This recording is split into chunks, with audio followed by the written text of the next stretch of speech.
हम इस video lecture में चर्चा करेंगे क्लास 9 की फिजिक्स का टॉपिक है मोशन। आप लोग ध्यान से देखिएगा। मोशन का कंसेप्ट देखेंगे, मोशन का क्या डेफिनेशन है और मोशन को हम किस तरह से डिस्क्राइब करते हैं, उसको हम कैसे बताते हैं। यानी सबसे पहला ये सवाल होगा कि कब हम कहेंगे कि कोई वस्तु जो है वो गति में है या मोशन में है। कब हम कहेंगे कि कोई वस्तु जो है वो गति में है या विराम में है यानी रेस्ट में है।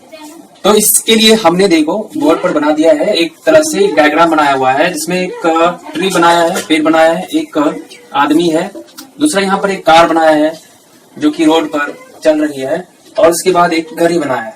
तो मोशन को डिस्क्राइब करने के लिए हमारे पास ये फैक्टर्स होने चाहिए। अब हम बारी बारी से आपको हम बताएंगे कि ये फैक्टर्स क्या हैं। तो सबसे पहले आप देखिए, ये जो व्यक्ति है इसको हमने ऑब्जर्वर कहा। ऑब्जर्वर किसको कहेंगे? ऑब्जर्वर वो पर्सन होगा जो किसी ऑब्जेक्ट के गति मोशन को डिस्क्राइब करेगा, मोशन को बताएगा। ये हो गया ऑब्जर्वर।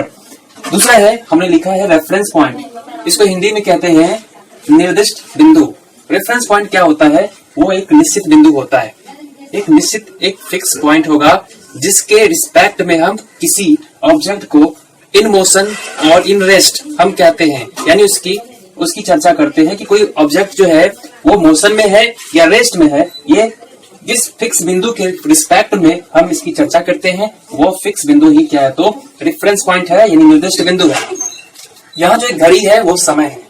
समय एक डायमेंशन है और इस समय के साथ हम किसी ऑब्जेक्ट को के मोशन यानी उसके पोजीशन में जो बदलाव होता है उसको स्टडी करते हैं। तो जो समय होता है, यहाँ देखिए t0 और यहाँ है tt। तो जो टाइम पीरियड है t0 to tt, इसको हम कहते हैं टाइम ऑफ ऑब्जर्वेशन, यानी अवलोकन का जो समय है वो क्या है? तो टाइम पीरियड है t0 to tt। और एक महत्वपूर्ण चीज है वो ऑब्जेक्ट है, यानी जिस ऑब्जेक्ट के बारे में हम उसकी चर्चा कर रहे हैं कि वो गति में है या रेस्ट में है, वो तो होना ही चाहिए।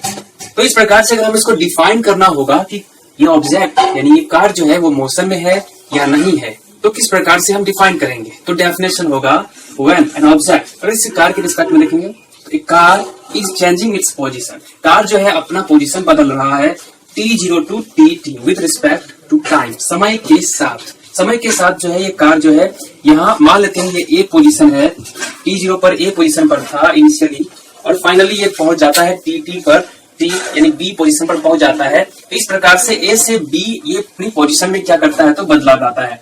तो changes its position with respect to time t0 to tt। और साथ ही साथ क्या है? In reference with this tree या ग्राउंड, इसके रिस्पेक्ट में ये क्या हो रहा है? तो अपना position. An object changes its position with respect to time and with reference point, then the object is said to be in motion। जब कोई वस्तु अपनी स्थिति को समय के साथ और निर्दिष्ट बिंदु के रिस्पेक्ट में सापेक्ष अपनी स्थिति में बदलाव लाता है तो उसको कहते हैं कि वो वस्तु जो है वो गति में है। अन्यथा वो क्या होगा? Otherwise the object will be said to be in rest, अन्यथा उसको हम कहेंगे कि वो रेस्ट में। तो यहां से ये डेफिनेशन तो हो जाता है। अब इस चीज को हम अपने डे टू डे लाइफ में समझने का प्रयास करते हैं। देखिए यहाँ रेफरेंस पॉइंट बहुत ही मायने रखता है।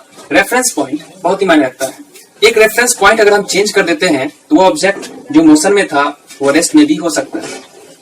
अब जैसे मान लीजिए कि यही कार है, तो कार इस ट्री के रिस्पेक्ट में कार में बैठा जो आदमी है ये गति में होगा क्योंकि कार गति में है। लेकिन इसी कार में अगर मान लेते हैं कोई पीछे बैठा हुआ आदमी है, इसी कार में पीछे बैठा हुआ आदमी है, अगर इस आदमी के रिस्पेक्ट में इस आदमी के गति की बात करेंगे, चर्चा करेंगे, तो ये रेस्ट में होगा। क्यों होगा रेस्ट में? क्योंकि इसके रिस्पेक्ट में समय के साथ इसके पोजीशन में कोई चेंजेस नहीं हुआ। इसके रिस्पेक्ट में हुआ लेकिन इसके रिस्पेक्ट में कोई परिवर्तन नहीं हुआ। ये दोनों यहाँ था, यहाँ भी जब आएगा तो यहाँ भी दोनों साथ ही रहेगा, इसमें इसके पोजीशन में कोई चेंजेस अगर नहीं हुआ है तो ये इसके रिस्पेक्ट में रेस्ट में है, जबकि इसके रिस्पेक्ट में क्या है? तो मोशन में है। तो रेफरेंस पॉइंट का इंपॉर्टेंस है। जैसे अर्थ पर हम रहते हैं, अर्थ हमारे लिए स्थिर है, लेकिन एक अंतरिक्ष यात्री के लिए ये जो अर्थ है वो इन मोशन है। ठीक है, तो अगले एपिसोड में हम बात करेंगे टाइप्स ऑफ मोशन के प्रकार के बारे में चर्चा करेंगे। स्टूडेंट्स, हमने पिछले एपिसोड में मोशन के बारे में पढ़ा था, उसका डेफिनेशन किस प्रकार से हम उसको हम मोशन को डिस्क्राइब करते हैं। किसी ऑब्जेक्ट को हम कब हम कहते हैं कि वो मोशन में है, रेस्ट में। अगर संक्षेप में कहना चाहें कि कोई वस्तु जो है वो मोशन में है, गति में है, कब कहेंगे? जब वो समय के साथ किसी निर्दिष्ट बिंदु के सापेक्ष, रेफरेंस पॉइंट के सापेक्ष, रिस्पेक्ट में वो क्या कर रहा है, तो अपनी पोजीशन बदल रहा है, चेंज कर रहा है, तो हम कहेंगे कि वस्तु क्या है, तो गति में है। अन्यथा वो क्या हो जाएगा, तो वस्तु विराम में होगा। तो हमने कहा था कि जो पिछले एपिसोड में हमने बताया था कि मोशन क्या है, तब कहेंगे वस्तु मोशन में है या नहीं है। एक बात आपको ध्यान में रखना है कि मोशन क्या है, तो एक रिलेटिव टर्म है। रिलेटिव टर्म कहने का मतलब है एक सापेक्ष परिभाषा है। गति किसी निर्दिष्ट बिंदु के सापेक्ष में ही होगा।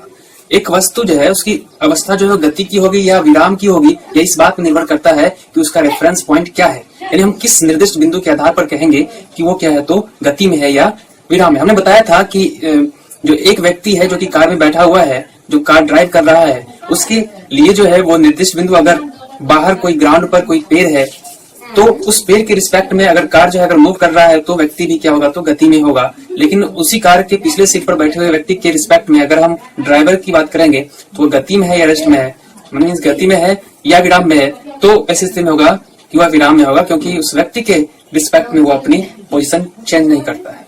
तो सब खेला रेफरेंस पॉइंट का है। इसलिए मोशन क्या है, तो मोशन या रेस्ट जो है वो रिलेटिव टर्म है, एक रिलेटिव कंसेप्ट है, वो एब्सोल्यूट नहीं है। तो ये बात आपको ध्यान रखना है। आज हम चर्चा करेंगे डिफरेंट टाइप्स ऑफ मोशन के बारे में। तो आइए, सबसे पहला मोशन का जो टाइप है वो है हमारा ट्रांसलेटरी मोशन। इसको कहते हैं स्थानांतरीय गति, हिंदी में कहें स्थानांतरीय गति, ट्रांसलेटरी मोशन।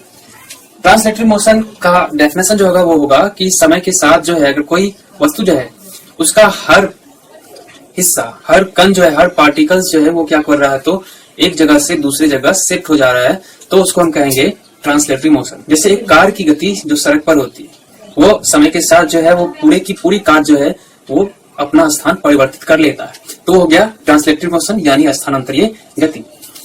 दूसरा है लीनियर मोशन और स्ट्रेट लाइन मोशन, रेखीय गति का है। तो ये जो है बहुत इंपॉर्टेंट है, लीनियर मोशन पर ही ज्यादा से ज्यादा चर्चा होती है। तो लीनियर मोशन क्या है? अगर मोशन यानी कोई ऑब्जेक्ट जो है वो स्ट्रेट लाइन पर, यानी उसका जो पाथ है, रास्ता है, अगर वो स्ट्रेट लाइन है तो उस ऑब्जेक्ट का जो मोशन होगा तो उसको हम कहेंगे लीनियर मोशन। उसके आगे है कर्वी लीनियर मोशन। अगर कोई ऑब्जेक्ट जो है एक कर्व लाइन पर क्या है, तो एक कर्व लाइन पर ट्रेवल कर रहा है, तो यानी वो गति में है और गति का जो पथ है, रास्ता है, वो क्या है, तो एक कर्व लाइन है, कर्व लाइन ऐसा कुछ करके, तो उसको हम कहेंगे कर्वी लीनियर मोशन, वक्र रेखीय गति। ठीक है, आगे बढ़ते हैं और अगला जो टाइप्स है वो है सर्कुलर मोशन। सर्कुलर मोशन, यदि पाथ जो है ऑब्जेक्ट की जो गति का जो पथ है, मोशन का जो पथ है, अगर वो सर्कल है तो हम कहेंगे कि ऑब्जेक्ट क्या है, तो सर्कुलर मोशन में है। इसके आगे बढ़े तो आता है पीरियोडिक मोशन। पीरियोडिक मोशन क्या है? पीरियोडिक के साथ एक नॉन पीरियोडिक मोशन या जोड़ सकते हैं। तो पीरियोडिक मोशन क्या हो गया? टाइम इंटरवल पर डिपेंड करता है। अगर मान लेते हैं कि खास टाइम इंटरवल के बाद अगर वही मोशन जो है वो रिपीट कर रहा है तो उसको हम कहते हैं पीरियोडिक मोशन। जैसे कि देखिए कि गर्मी हर साल आती है, एक समय होता है उसका, एक निश्चित समय होता है, ठंडी भी आती है, बसंत भी आते हैं। ये जो मौसम में परिवर्तन है वो पीरियोडिक मोशन जो अर्थ का है इसकी वजह से है। अर्थ जो है वो सन के चारों तरफ एक खास ऑर्बिट में क्या कर रहा है, तो वो गति कर रहा है और एक खास समय के बाद क्या है, तो वो उस पोजीशन में आ रहा है, तो इसको हम कहेंगे पीरियोडिक मोशन। ठीक है, इसी प्रकार से जो सैटेलाइट्स हैं या फिर जो मून है जो अर्थ के चारों तरफ चक्कर लगा रहा है, तो वो भी पीरियोडिक मोशन के का ही उदाहरण होगा। तो इस प्रकार से ये 5 मोशन के बारे में हमें जानकारी। रोटेटरी मोशन यानी इसको कहते हैं घूर्णन गति। तो कब हम कहेंगे कि घूर्णन गति, कोई वस्तु का जो है मोशन जो है गति है वो रोटेटरी मोशन है। देखिए अर्थ जो एक खास एक्सिस, अक्ष के इर्द गिर्द वो इस प्रकार से गति कर रही है, या फिर मून भी अपने एक्स के इर्द गिर्द गति कर रहा है। कोई ऑब्जेक्ट अगर एक्सिस के अराउंड क्या है, तो गति कर रहा है अपने ही एक्सिस के अराउंड, तो उसको कहेंगे घूर्णन गति। जैसे लट्टू है, लट्टू तो लट्टू भी क्या कर रहा है, तो एक फिक्स एक्सिस, फिक्स पॉइंट के इर्द गिर्द क्या है, तो वो रोटेट कर रहा है, तो उसको कहते हैं रोटेटरी मोशन यानी घूर्णन गति। अगला मोशन है ऑसिलेटरी मोशन। इसको हिंदी में कहते हैं दोलन गति। तो दोलन गति क्या हो गया? जैसे आप झूला झूले होंगे या फिर आपके पास घड़ी होगी जिसमें पेंडुलम लगा होगा, इस प्रकार से वो क्या हो रहा है, आगे पीछे या लेफ्ट राइट दाएं बाएं। अगर इस तरह की गति है किसी मीन पोजीशन माध्य स्थिति के इर्द गिर्द कोई वस्तु जो है अपनी स्थिति क्या कर रहा है तो दोहरा रहा है इस प्रकार से आगे पीछे या बाएं दाएं ऊपर नीचे, तो इसको हम कहेंगे दोलन गति। जैसे पेंडुलम की जो गति है वो दोलन गति है, जैसे झूला की जो गति है वो दोलन गति है। ठीक है, दोलन गति को हम पीरियडिक मोशन भी कह सकते हैं क्योंकि एक खास टाइम पीरियड के बाद क्या है तो वो मोशन जो है रिपीट हो रहा है। ठीक है, आगे है वाइब्रेटरी मोशन। वाइब्रेशन, फोन में तो वाइब्रेशन होता है, साउंड का जो है मेन सोर्स जो है वो वाइब्रेशन ही है। ऑब्जेक्ट पार्टिकल का अगर वाइब्रेशन है तो वो क्या है तो साउंड का सोर्स है।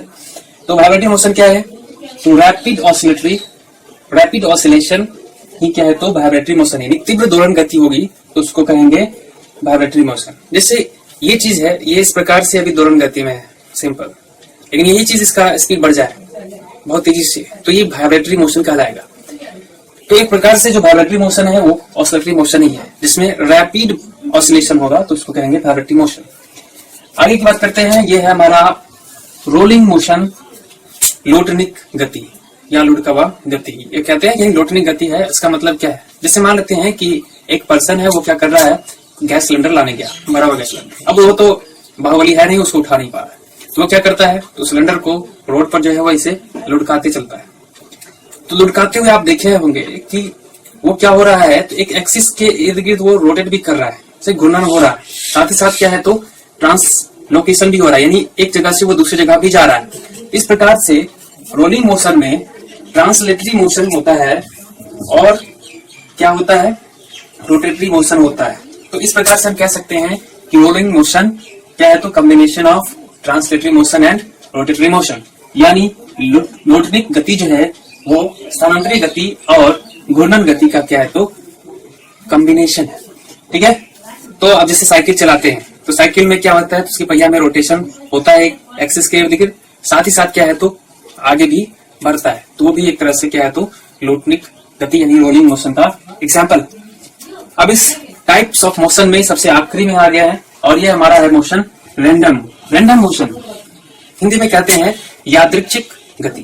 तो रैंडम मोशन क्या है, आपने देखा होगा कि जब बसंत का मौसम होता है तो तितली जो है या फिर भौरे जो हैं या फिर मधुमक्खियां जो है वो क्या करती हैं तो फूलों से रसास्वादन करती है। तो वो क्या करती हैं एक फूल पर बैठती है, फिर वहां से उठ करके दूसरे फूल पर जाती है, फिर तीसरे, उसका कोई एक निश्चित पैटर्न पाथ नहीं होता है। तो अगर किसी गति में पथ जो है वो डिफाइन नहीं है तो उसको एक निश्चित नहीं है तो उसको हम कहेंगे वो रैंडम मोशन। जैसे तितली की गति होगी वो रैंडम मोशन का ही एग्जाम्पल है। ठीक है, एक मान लेते हैं खेल, क्रिकेट खेल है, क्रिकेट में या फिर फुटबॉल खेल है, उसमें जो फुटबॉल की गति होगी वो क्या होगी तो एक रैंडम मोशन का ही उदाहरण होगा, क्योंकि उसका एक निश्चित पथ नहीं है, फुटबॉल का गति का जो पथ है वो निश्चित नहीं। तो इस प्रकार से इस एपिसोड में हमने देखा डिफरेंट काइंड्स ऑफ मोशन। तो आप इसे खुद से आप इसको लिखिए, उसके बाद इसका एग्जाम्पल भी आप खुद से सोचिए, ये बेहतर होगा। अगले एपिसोड में हम बात करेंगे डिस्टेंस और डिस्प्लेसमेंट यानी दूरी और विस्थापन के बारे में विस्तार से चर्चा करेंगे। इस पर आधारित न्यूमेरिकल सवाल भी हम देखते चलेंगे। धन्यवाद।